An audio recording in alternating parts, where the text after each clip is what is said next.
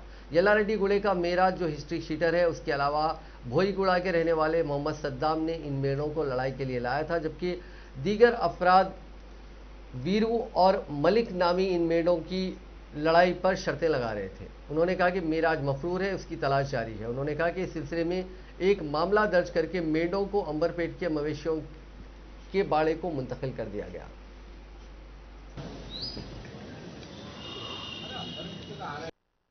कल पोस्टिंग इधर चार्ज लिया कलिंगराव सर का प्लेस में। आज 7 बजे सुबह में 7 बजे एक शीप्स फाइटिंग शीप्स का गांजा मुंतकिल करने वाली कार में अचानक आग लग गई, जिसके बाद गांजा मुंतकिल करने वाले उस कार को छोड़कर फरार हो गए। ये वाकया हैदराबाद के पिद्दा अंबरपेट आउटर रिंग रोड पर पेश आया। विजयवाड़ा से एक कार हैदराबाद लाई जा रही थी, जिसमें नशीली शय की मुंतकिली का काम किया जा रहा था। ताहम आउटर रिंग रोड के करीब पहुंचते ही कार के इंजन में अचानक आग लग गई, जिसके बाद कार में गांजा मुंतकिल करने वाले कार को छोड़कर फरार होने में कामयाब हो गए। मकामी अफराद ने कार में लगी आग को बुझाया और पुलिस को इस बात की इत्तला दी, जिसके बाद पुलिस वहां पहुंची। पुलिस ने सूरत हाल का तफसीली जायजा लिया और कार की तलाशी ली गई तो इसमें गांजा पाया गया। पुलिस ने इस गांजे को जब्त कर लिया और कार के नंबर की बुनियाद पर उसमें सवार अफराद की तलाश शुरू कर दी। हैदराबाद के वनस्थलीपुरम में 3 नाबालिग बहनों का नामालूम अफराद ने मुबैना तौर पर अगवा कर लिया। ये तीनों लड़कियां वनस्थलीपुरम के प्रगति नगर में रहती थीं, जो अपनी सहेली के मकान जाने के लिए कहकर घर से रवाना हुई थी। ताहम शाम तक भी घर वापस नहीं हुई। उनके घर वापस ना होने पर उनके परेशान अरकान खानदान ने पुलिस से इस सिलसिले में शिकायत की। पुलिस ने एक मामला दर्ज करके उनकी तलाश शुरू कर दी, जिसके लिए पुलिस ने टीमों की तश्कील दी है। इन लड़कियों की उम्र 14, 17 और 16 साल है। उनके अरकान खानदान ने शुबा जाहिर किया है कि कॉलोनी में रहने वाला एक शख्स उनका अगवा कर सकता है। पुलिस इस इलाके में लगे सीसीटीवी फुटेजेस का जायजा ले रही है ताकि इस ताल्लुक से तफसीलात हासिल की जा सके।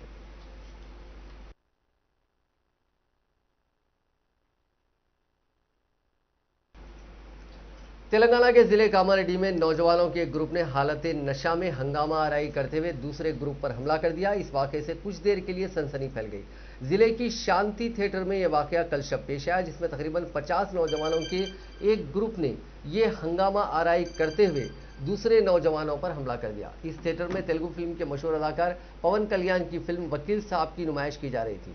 बाज नौजवानों ने थिएटर के प्रोजेक्टर को भी निशाना बनाया। मकामी अफराद ने बताया कि फिल्म के सेकंड शो के दौरान उन नौजवानों ने हंगामा आराई करते हुए एक दूसरे पर हमले किए। ऐनी शाहिदी ने बताया कि इसी हंगामा आराई के दौरान थिएटर की सीट्स को भी नुकसान पहुंचाया गया। इस वाकये के नतीजे में तकरीबन आधे घंटे तक फिल्म की नुमाइश रोक दी गई।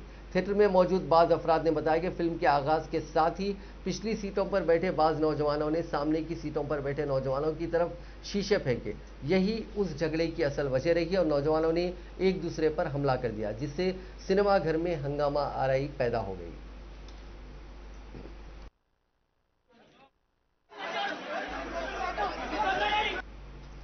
नाजरीन, इस न्यूज बुलेटिन में बस इतना ही। देखते रहिए INN चैनल।